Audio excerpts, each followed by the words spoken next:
Hello, പുതിയൊരു വീഡിയോയിലേക്ക് എല്ലാവർക്കും സ്വാഗതം. ഇന്ന് ഞാൻ നല്ല ഈസി ആയിട്ടുള്ളൊരു കറിയാണ് കേട്ടോ. ചക്കക്കുരു വെച്ചിട്ടാണ് ചെയ്തെടുക്കുന്നത്. ചക്കക്കുരു ഉണ്ടെങ്കിൽ എല്ലാവരും ഇതൊന്നും ഉണ്ടാക്കി നോക്കണം. നല്ല ടേസ്റ്റാണ് കഴിക്കാൻ. ഉണ്ടാക്കാനാണെങ്കിൽ പെട്ടെന്ന് ഉണ്ടാക്കിയെടുക്കാൻ പറ്റും. കൂടുതൽ ഇൻഗ്രീഡിയൻസും നമുക്ക് ആവശ്യമായിട്ടില്ല.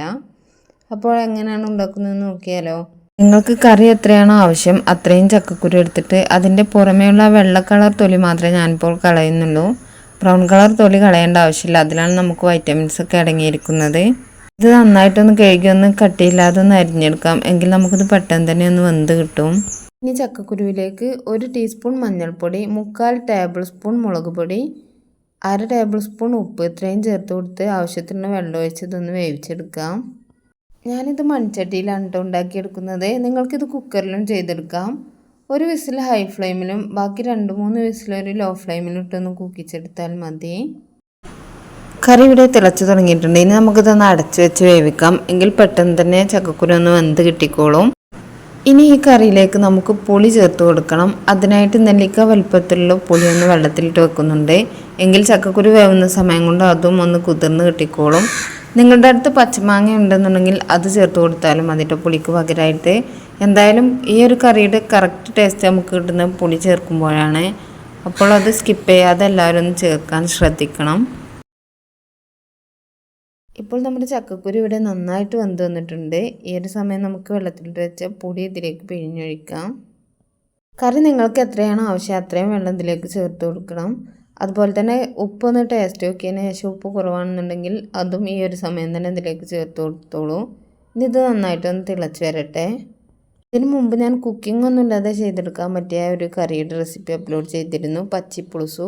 അത് കാണാത്തവരുണ്ടെങ്കിൽ ഒന്ന് പോയി കണ്ടു നോക്കണേ. ഇപ്പോൾ നമ്മുടെ കറി ഇവിടെ റെഡി ആയിട്ടുണ്ട്. ഇനി നമുക്ക് തീ ഓഫ് ചെയ്യാം.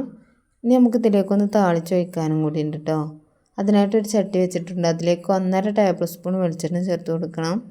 എണ്ണയൊന്ന് ചൂടാകുമ്പോൾ അതിലേക്ക് 1 ടീസ്പൂൺ കടുകിട്ടൊന്ന് പൊട്ടിച്ചെടുക്കുന്നുണ്ട്. ആദ്യമായിട്ട് ഈ ചാനൽ കാണുന്ന ആരെങ്കിലും ഉണ്ടെങ്കിൽ ഒന്ന് സബ്സ്ക്രൈബ് ചെയ്ത് സപ്പോർട്ട് ചെയ്യണേ. കൂടാതെ തൊട്ടടുത്ത് കാണുന്ന ബെല്ലൈക്കണും കൂടി ക്ലിക്ക് ചെയ്താൽ നിങ്ങൾക്ക് ഞാൻ അപ്ലോഡ് ചെയ്യുന്ന വീഡിയോസ് ഉടനെ തന്നെ നോട്ടിഫിക്കേഷനായിട്ട് ലഭിക്കുന്നതാണ്. നിങ്ങൾക്ക് ഈ വീഡിയോ ഇഷ്ടമായിട്ടുണ്ടെങ്കിൽ ലൈക്ക് ചെയ്യണം. നിങ്ങളുടെ അഭിപ്രായം കമൻറ്റായിട്ട് എഴുതാൻ മറക്കരുത്. നിങ്ങളുടെ ഫ്രണ്ട്സിനും ഫാമിലിക്കും വീഡിയോ ഒന്ന് ഷെയറും കൂടി ചെയ്ത് കൊടുക്കണേ.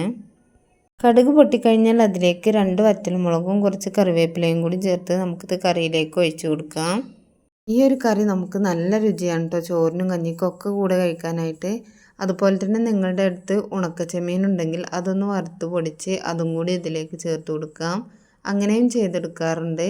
അതുപോലെ തന്നെ പുളിക്ക് പകരം മാങ്ങയും ചേർത്ത് കൊടുക്കാറുണ്ട് കേട്ടോ. അങ്ങനെയൊക്കെ നമുക്ക് ഈ കറി ചെയ്തെടുക്കാനായിട്ട് പറ്റും. നിങ്ങളുടെ അടുത്ത് ചക്കക്കുരു ഉണ്ട് എന്നുണ്ടെങ്കിൽ ഇതുവരെയും നിങ്ങൾ ഈ കറി ട്രൈ ചെയ്ത് നോക്കിയിട്ടില്ലെന്നുണ്ടെങ്കിൽ എന്തായാലും നിങ്ങൾ ഈ കറി ഒന്ന് ഉണ്ടാക്കി നോക്കണം. എന്നിട്ട് നിങ്ങളുടെ ഫീഡ്ബാക്ക് കമൻറ്റായിട്ട് എഴുതാൻ മറക്കരുത്. വീഡിയോ ഇഷ്ടമായിട്ടുണ്ടെങ്കിൽ ലൈക്ക് ചെയ്യണം. ഇതിന് മുൻപ് ഞാൻ ചക്കക്കുരു മാങ്ങയും മുരിങ്ങാക്കായും ഇട്ടൊരു കറിയുടെ റെസിപ്പി അപ്ലോഡ് ചെയ്തിരുന്നു. അത് കാണാത്ത ആരെങ്കിലും ഒന്ന് പോയി കണ്ടു നോക്കണേ.